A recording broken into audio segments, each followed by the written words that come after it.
So I was kind of playing around with this, and I was thinking about how people usually learn a new instrument, right? And usually it's just a collection of chords that maybe they start to like play a song with. It's like, all right, let's memorize this shape, and then I'm gonna contort my hand and memorize this shape, and contort my hand and memorize this shape. And then you just have these kind of like malleable hand things that you're just slapping onto the little fretboard here. And I feel like so many people do this without really thoughtfully understanding what's happening, which makes it way harder to learn the instrument and also audible and be creative with it. So today we're gonna start just by learning 4 different chords that are based around one chord, and then apply that to just thinking how you might play this instrument or any instrument for the rest of your life. We'll start with this amazing G major chord right here.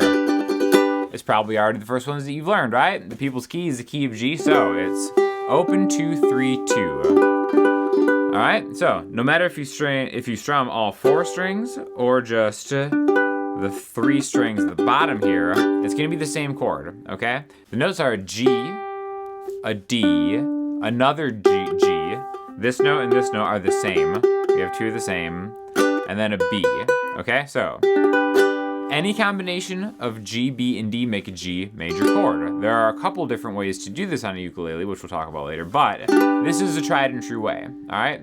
So it's good to know that we have doubles here, right? This open G string, and then the 3rd fret here is also a G, 2 G notes. Now the first thing we're gonna do is we're gonna swap the 3rd fret for the 2nd fret, and then we're gonna swap the 2nd fret for the 1st fret, and the 1st fret to the open fret, okay? So everything is gonna stay the same except the E string is gonna go 3, 2, 1, open. So what that's gonna sound like in context is gonna be here. 3, 2, 1, open. So if we talk about the note that has changed, we have a G, then it turns into an F sharp, then it turns into an F, and then it turns into an E. Okay, and now why that's important is because we technically get a different chord just by changing that one note. So you do little variations of one chord, and you've actually learned 4 different chords. The names of these chords would be G major 7, open 2, 2, 2, G dominant 7 or G7, for shorthand, open 2, 1, 2, and then G6, G major 6, open 2, open 2, okay?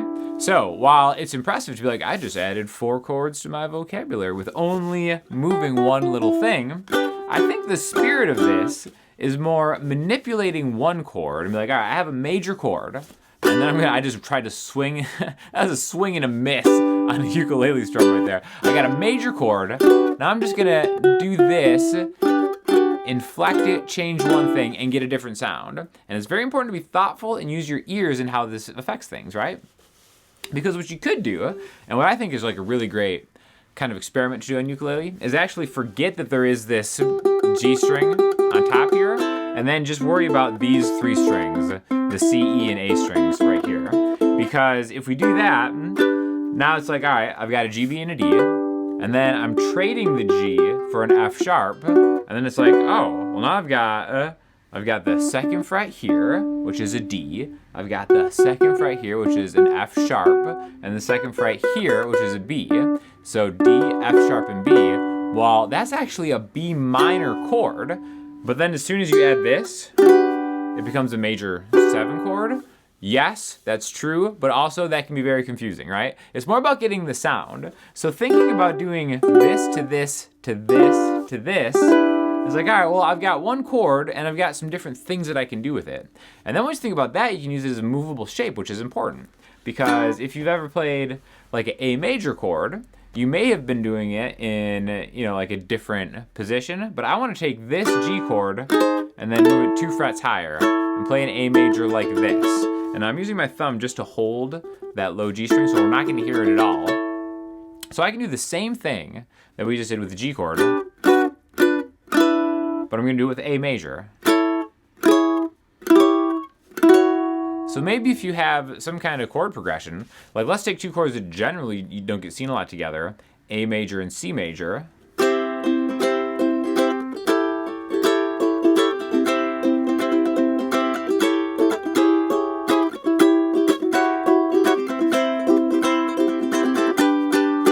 it's like, all right, well, now I'm kind of just exploring the instrument. It's like, all right, well, maybe I don't really like how that sounds. Like, this doesn't sound great, but what if I did that and then to there, and that's like... That connection is something that I'm a little more interested in, right? And all that stuff comes from experimentation. And I think it's really important to start experimenting as soon as you can, no matter how long you've been playing an instrument. Well, again, the sooner the better, because then that experimentation is built into your playing and your exploration of the instrument. So let's do the same thing, but with a different chord shape. I think the easiest way to do this would be with a C major chord. Okay, right? Now, if we go through the notes again, we have a G, a C, an E, and another C. So we have these doubles of C, okay? So by changing the note on top here from C to B flat to A, we actually get different chords. And they end up being the same class of chords that we do with G. So this is C major, this is C major 7, C dominant 7, C6. Okay, C major 6. And now it's like, all right, well, maybe I can apply that to maybe doing something with like a bar chord. And then it's like, all right, I'm barring it, and then I'm kind of just removing and walking back chromatically, one note at a time would be the word for that. And I'm kind of exploring and finding different chords that normally I wouldn't have done if I was just sticking to like learning chords off a chord chart or something like that, right? Now, this is just one example of what we're doing is we're changing the octave of the root note and we're going back a note each time, right? That's why this is a regular G major chord. If you add the 7th note in the G major scale, which is an F sharp, just so you know, if we add that, we're going to the 2nd fret. Now, I said we're adding it, even though we're not playing any extra strings. There's only 4 max strings on a ukulele that you can play. But remember, I have 2 Gs. So the fact that I have 1 G still, and I'm playing a different note now, this F sharp, I've added a note. Remember, it doesn't matter as far as chords are concerned, chord naming is concerned, how many of each note you have. It's just, this is kind of like an important concept, right? So I'm adding that F sharp, which is the 7th note in the G major scale, G, A, B, C, D, E, F sharp. So that makes it a G major 7. And then when I go to the F note, when I add that F or replace the F sharp with an F, that's what's called a G dominant 7. Dominant 7 just means a G major 7 chord with a flat 7. The 7th note is 1 note shy of where it would naturally be in the major scale. And then when I replace that with an open E,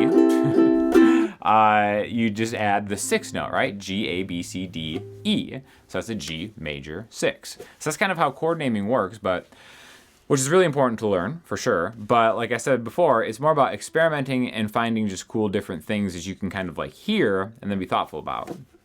Now, it doesn't have to just be on this string. You can experiment with any other thing, right? One thing that you'll see a lot in songs is this G suspended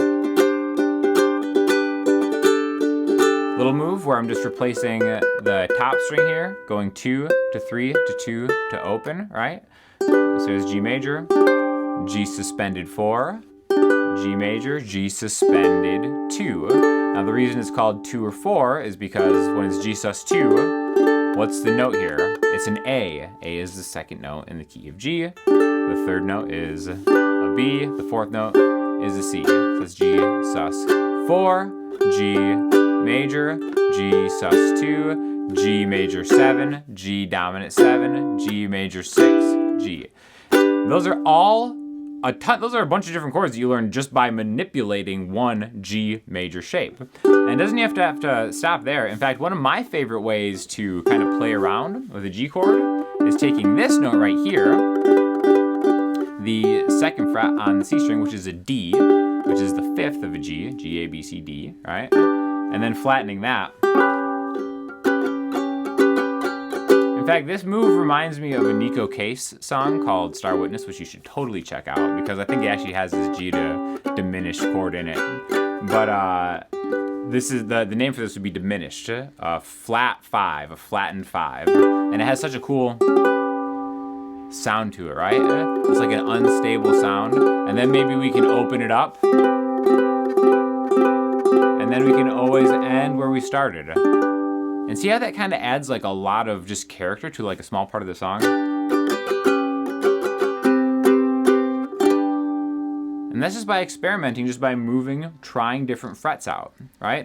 So the point of this entire video is to be like, whatever chord you're playing, just try to like maybe move your finger, grab another fret, and if you like the sound of it, go for it. You don't have to know the names of the chords. I think it's very helpful to know the names of the chords, and that's why I'm here to help you guys out on this channel. If you have any ukulele questions, please let me know in the comment section, because I'd love to start making more videos like this and maybe answer specific music theory type questions, because I feel like that's kind of my wheelhouse. But don't be afraid to experiment with these, and especially, like I said, move them around. As long as you're not playing any open strings, and you know, again, experiment with open strings if you want. Do them in non-traditional chord shapes, right? Like we could go, there's G, A, B, C major. Thinking of a C major right here instead of right here. Remember, it's like, all right, get that in your head. C major 7, dominant 7, 6, G, G sharp, A sharp, B, C. And then we do the same thing.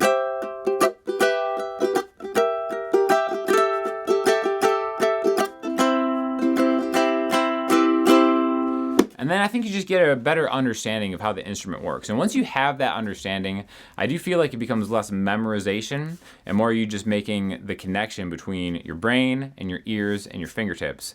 And then you're cooking with fire. Then you're a real musician. So thank you for watching. If you have any questions, let me know in the comments. I'll talk to you all soon.